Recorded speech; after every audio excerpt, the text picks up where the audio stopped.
ಕನ್ನಡ ವಾಹಿನಿಗೆ ಸ್ವಾಗತ. ಚಿಕ್ಕಬಳ್ಳಾಪುರ ಜಿಲ್ಲೆ ಟ್ರಾಫಿಕ್ ಪೊಲೀಸ್ ಠಾಣೆಯಿಂದ ರಸ್ತೆ ಸುರಕ್ಷತಾ ಅಭಿಯಾನದ ಅಂಗವಾಗಿ ಅಪ್ರಾಪ್ತರು ಅಂದ್ರೆ 18 ವರ್ಷಕ್ಕಿಂತ ಕಡಿಮೆ ವಯಸ್ಸಿನವರು ಬೈಕ್ಗಳನ್ನು ಚಲಾಯಿಸ್ತಾ ಇದ್ದ ಒಟ್ಟು 19 ವಾಹನಗಳನ್ನು ಜಪ್ತಿ ಮಾಡಲಾಗಿದೆ. ಇನ್ನು ಅಪ್ರಾಪ್ತರಿಗೆ ವಾಹನ ನೀಡಿದ ಪೋಷಕರಿಗೆ ಅಥವಾ ಮಾಲೀಕರಿಗೆ 25,000 ದಂಡ ಹಾಗೂ 3 ವರ್ಷದವರೆಗೆ ಜೈಲು ಶಿಕ್ಷೆ ವಿಧಿಸಲಾಗಿದೆ. ಜೊತೆಗೆ ಆ ವಾಹನದ ನೋಂದಣಿಯನ್ನ 12 ತಿಂಗಳವರೆಗೆ ರದ್ದುಗೊಳಿಸಲು ಸಹ ಸಾಧ್ಯವಿದೆ. ಈ ಕಾನೂನು ಕ್ರಮದ ನಂತರ ಜಿಲ್ಲಾ ಪೊಲೀಸ್ ಅಧೀಕ್ಷಕರು ಸ್ವತಃ ಪೋಷಕರು ಮತ್ತು ವಿದ್ಯಾರ್ಥಿಗಳ ಜೊತೆ ಸಮಾಲೋಚನೆ ಮಾಡಿ ಕಾನೂನು ಬಾಹ್ಯತೆಯು ಎಷ್ಟು ಗಂಭೀರ ಮತ್ತು ಜೀವನಕ್ಕೆ ಎಂತಹ ಅಪಾಯವನ್ನು ಉಂಟು ಮಾಡುತ್ತೆ ಎಂಬ ಬಗ್ಗೆ ವಿವರಿಸಿದರು.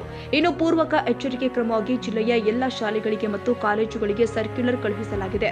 ಅಪ್ರಾಪ್ತ ವಿದ್ಯಾರ್ಥಿಗಳಿಗೆ ಲೈಸೆನ್ಸ್ ಇಲ್ಲದಿದ್ದಲ್ಲಿ ವಾಹನಗಳೊಂದಿಗೆ ಶಾಲಾ ಕಾಲೇಜು ಆವರಣ ಪ್ರವೇಶವನ್ನು ನಿರ್ಬಂಧಿಸಲು ಸೂಚನೆ ಕೊಡಲಾಗಿದೆ ಅಂತ ಆರಕ್ಷಕ ಉಪನಿರೀಕ್ಷಕರು ಆದ ಮಂಜುಳಾ ಅವರು ತಿಳಿಸಿದರು.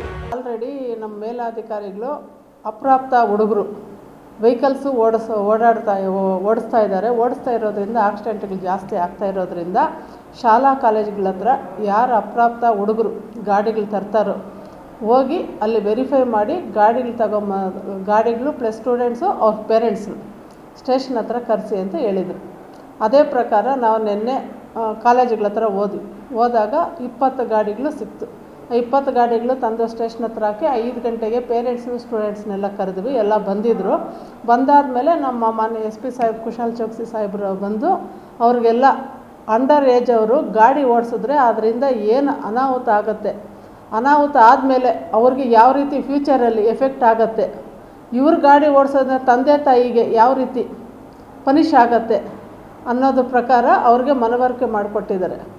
ಅದಕ್ಕೆ ಪೇರೆಂಟ್ಸ್ ಎಲ್ಲ ಈ ಸಲ ಸಾಹೇಬ್ರಿಗೆ ನಾವಿನ್ನು ಮುಂದೆ ಮಕ್ಕಳಿಗೆ ಗಾಡಿ ಕೊಟ್ಟರೆ ನೆಕ್ಸ್ಟು ನೀವು ನಮ್ಮ ವಿರುದ್ಧ ಆಕ್ಷನ್ ತಗೊಳ್ಳಿ ಅಂತ ಸಾಹೇಬ್ರಿಗೆ ಆಮೆ ಮಾಡಿ ಹೋಗಿದ್ದಾರೆ. ಅವ್ರಿಗೂ ಹೇಳಿ ಬಂದಿದ್ದೀವಿ, ನೆಕ್ಸ್ಟ್ ಈ ಥರ ಆದರೆ ನಿಮ್ಮನ್ನು ಸೇರಿಸಿ FIR ಅಲ್ಲಿ ನಿಮಗೂ ಸೇರಿಸ್ತೀವಿ ಅಂತ ಹೇಳ್ಬಿಟ್ಟು ಹೇಳಿ ಬಂದಿದ್ದೀವಿ. ಈಗ ಸತತವಾಗಿ ಚಿಕ್ಕಬಳ್ಳಾಪುರದಲ್ಲಿ ಟ್ರಾಫಿಕ್ ಜಾಸ್ತಿ ಆಗ್ತಿದೆ, ಬಟ್ ಅಪ್ರಾಪ್ತರು ಬಂದು ಈ ಥರ ಬೈಕ್ ಈಗ ಆಲ್ರೆಡಿ ಅಪ್ರಾಪ್ತರು ಗಾಡಿ ಓಡಿಸೋದು 80% ಕಡಿಮೆ ಆಗಿದೆ. ಫಸ್ಟ್ಗೂ ಇವಕ್ಕೂ 80% ತುಂಬ ಕಡಿಮೆ ಆಗಿದೆ. ಯಾಕಂದರೆ ಅವೇರ್ನೆಸ್ ಕೊಡ್ತಾ ಇದ್ದೀವಿ. ನಾವು ಆಲ್ರೆಡಿ 3 FIR ಹಾಕಿದ್ದೀನಿ. ಹಂಗಾಗಿ ಪೇರೆಂಟ್ಸ್ಗೂ ಸ್ಕೂಲ್ಸ್ಗೂ ಎಲ್ಲ ಗೊತ್ತು. ಅಪ್ರಾಪ್ತ ಹುಡುಗರು ಗಾಡಿ ಓಡಿಸಿದ್ರೆ ತಗೊಂಡೋಗಿ ಪ್ರಕರಣ ದಾಖಲಿಸ್ತಾ ಇದ್ದಾರೆ ಅಂತ ಹೇಳ್ಬಿಟ್ಟು. ಈ ಥರ ಅಪ್ರಾಪ್ತರು ಗಾಡಿ ಓಡಿಸೋದ್ರಿಂದ ಕೊಟ್ಟಿರೋರ್ಗೂ ಪನಿಷ್ ಆಗುತ್ತೆ. ತಂದೆ ತಾಯಿಗೂ 25,000 ರೂಪಾಯಿ ಫೈನ್ ಆಗುತ್ತೆ. ಮತ್ತು 199 ಏನಲ್ಲಿ ಅವ್ರಿಗೆ ಪನಿಷ್ ಆಗುತ್ತೆ. ಜೈಲು ಆಗ್ಬೋದು, ಫೈನು ಆಗ್ಬೋದು. ಮಕ್ಕಳಿಗೆ ಮತ್ತು 3 ವರ್ಷ DL ಇರಲ್ಲ. ಅವ್ರಿಗೆ ಯಾರು ಓಡಿಸಿರ್ತಾರೋ ಅವ್ರಿಗೆ 3 years DL ಇರಲ್ಲ. ಈಗ 3 ಹಾಕಿದ್ದೀನಿ. ಈಗ ವಿಚಾರಣೆ ಹಂತದಲ್ಲಿದೆ. ಬರ್ಬೋದು, ನಿಯರ್ಲಿ ಬರ್ಬೋದು. ಅಪ್ರಾಪ್ತರಿಗೆ ಅದೇ ಅವ್ರಿಗೆ 3 ವರ್ಷ DL ಕೊಡಲ್ಲ, ಲೇಟ್ ಆಗುತ್ತೆ. ತಂದೆ ತಾಯಿಗೆ ಫೈನ್ ಆಗುತ್ತೆ, ಜೈಲು ಆಗುತ್ತೆ, ಫೈನು ಆಗುತ್ತೆ. ವಿದ್ಯಾಭ್ಯಾಸಕ್ಕೆ ಏನು ಆಗಲ್ಲ. ಅದೇ ಗಾಡಿ ಓಡಿಸೋಕ್ಕೆ ಲೈಸೆನ್ಸ್ ಇರಲ್ಲ, ಅವ್ರಿಗೆ DL ಅನ್ನೋದು ಇರಲ್ಲ ಯಾವುದಕ್ಕೂ. ಅದಕ್ಕೆ ಇನ್ನು ಮುಂದೆ ಆದರೂ ಆಗಿದ್ದು ಎಲ್ಲ ಅವೇರ್ನೆಸ್ ಆಗಲಿ ಅಂತ ಒಂದು ಪ್ರೋಗ್ರಾಮ್ ನಮ್ಮ ಸಾಹೇಬರು ಕೊಟ್ಟವ್ರೆ.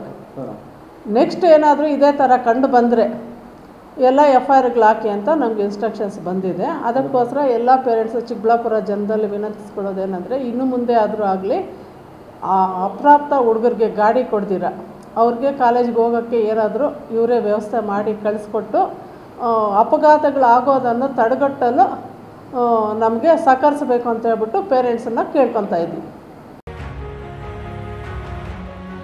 ತಾಜಾ ಸುದ್ದಿಗಾಗಿ MTV News 24/7ಗೆ ಸಬ್ಸ್ಕ್ರೈಬ್ ಮಾಡಿ ಮತ್ತು ಬೆಲ್ ಐಕಾನ್ ಅನ್ನು ಒತ್ತಿ. ತಪ್ಪದೇ ಲಿಂಕ್ ಶೇರ್ ಮಾಡಿ.